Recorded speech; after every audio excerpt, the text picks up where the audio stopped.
Hello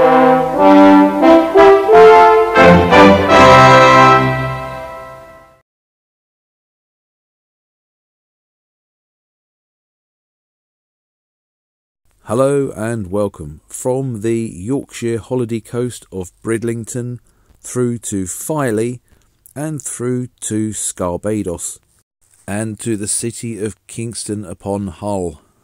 In this episode of A to Z of National Bus Company Subsidiaries, we look at East Yorkshire Motor Services Limited.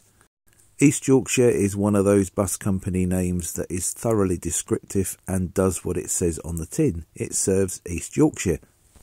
Their operating area is on the north-east coast of Britain. East Yorkshire Motor Services Limited was formed in August 1926 as a subsidiary of British Automobile Traction to take over the business of Leyland, I hope I've got that name right, my track record isn't exactly good, and Hull and District Motor Services Limited. Leyland had been running since 1921 and Hull and District Motor Services had been established in 1924. In 1928 the company became part of Tilling British Automobile Traction. In 1929 the London North Eastern Railway acquired an interest in the company. In the early days of operations, the fleet was predominantly Leyland until the late 1950s when AEC double-deckers were introduced in quantity. East Yorkshire was one of the first company bus operators to sign an operating agreement with a municipal operator. In this case, it was Hull, where services had been coordinated since 1934. In 1942, control reverted to British Electric Traction. And I don't know about you, but it's always interesting to speculate had certain companies not gone back to Tilling or certain companies had not stayed with BET. We could have had a totally different bus map over all the years, couldn't we? Imagine Ribble as a Tilling company or East Yorkshire as a Tilling company. Some of the company's vehicles were very distinctive. They had the strange inward taper on the upper deck, and this was a hallmark of East Yorkshire double-deckers from 1935 until 1969. It permitted vehicles to negotiate the archway in Beverly, known as the North Bar, and the bodywork was generally known as the Beverly Bar roof. And there is no way they could have adapted the building to fit the buses, as it's 15th century and Grade 1 listed. In the BET days, the livery was a dark blue relieved by primrose and ivory. When the company became part of the National Bus Company, initially the National Bus Company maintained the blue livery but with a white relief. And I have to say that this is one of the most attractive National Bus Company liveries I think I've come across. It really is. There's not that many blue National Bus Company liveries, and unlike the red, which is poppy red, and the green, which is leaf green, the blue seems to come in several different shades. And it could just be the film, but this Leyland Leopard coach looks an awful lot lighter than the Bridgemaster in the previous picture.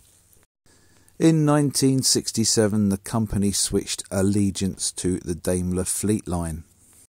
And in 1973 that marked the end of the National Bus Company blue livery when poppy red was introduced. During its time with National Bus Company, the fleet dropped to 200 vehicles, and in the late 1970s it was decided to merge the management of Lincolnshire Road Car Company with that of East Yorkshire. Stuart Sr. had become the general manager at Hull on the 1st of August 1981 and assumed that role for Lincolnshire Road Car Company shortly afterwards. This saw the offices of Lincolnshire Road Car Company move to the East Yorkshire Motor Services head office at 252 Anlaby Road in Hull on the 1st of January 1983. But typically, as soon as this was happening, the National Bus Company were realising that large bulk companies was not the way to go. And anyway, the privatisation of the National Bus Company was now the elephant in the room. In 1987, the company was sold to a management-led buyout, which was led by 7 of the management team. Following privatisation, the company began to expand and acquired several local smaller independent operators. It also introduced a new livery to get rid of the national bus company Poppy Red. In Hull, the operational agreement between Kingston upon Hull and East Yorkshire seemed to have been forgotten when East Yorkshire introduced a fleet of London Transport Routemaster buses, which were painted in the traditional East Yorkshire livery. And aside from the McDonald's advertising on this one, it looks very smart, doesn't it? The company also experienced competition on its leisure services on the open-top services it operated as well, these being in Bridlington and Scarborough. Companies like Applebee's and SS Sun Cruises also ran open-top bus services along the seafront, in direct competition with East Yorkshire. The company continued to expand, picking up various local independent coach companies. In March 2009, the company acquired the Hull-based operations of Veolia. In 2014, East Yorkshire was the subject of a television documentary on the Yorkshire buses, first broadcast on Channel 5 in July and August 2014. The first episode, Summer Holiday, aired on the 11th of July 2014, attracted 1,300,000 viewers. If only I could get an audience like that. I go for quality rather than quantity though. In 2016, the company celebrated its 90th anniversary and painted this Wright Gemini in the mixture of old, not so old and new liveries. Until 2018, the company was owned by Peter Shipp, who had started with the company in 1980. In June 2018, he sold the company to the Go Ahead Group. Go Ahead organised the company to be a standalone subsidiary of Go North East. And in March 2019, a new livery was introduced, along with a new fleet name.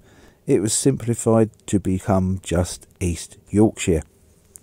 In June 2022, East Yorkshire was split from Go North East to become a separate subsidiary within the Go Ahead Group.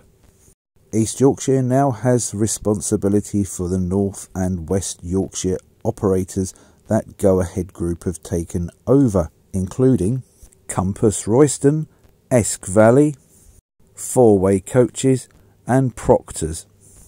This bringing an additional 200 staff and 140 vehicles under the East Yorkshire umbrella. And that brings us right up to date.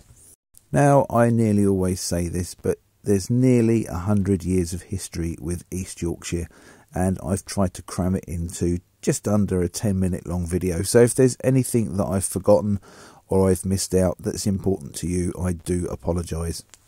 If you have enjoyed this video, please like and share it, and don't forget to subscribe to my channel so you don't miss out on my future releases.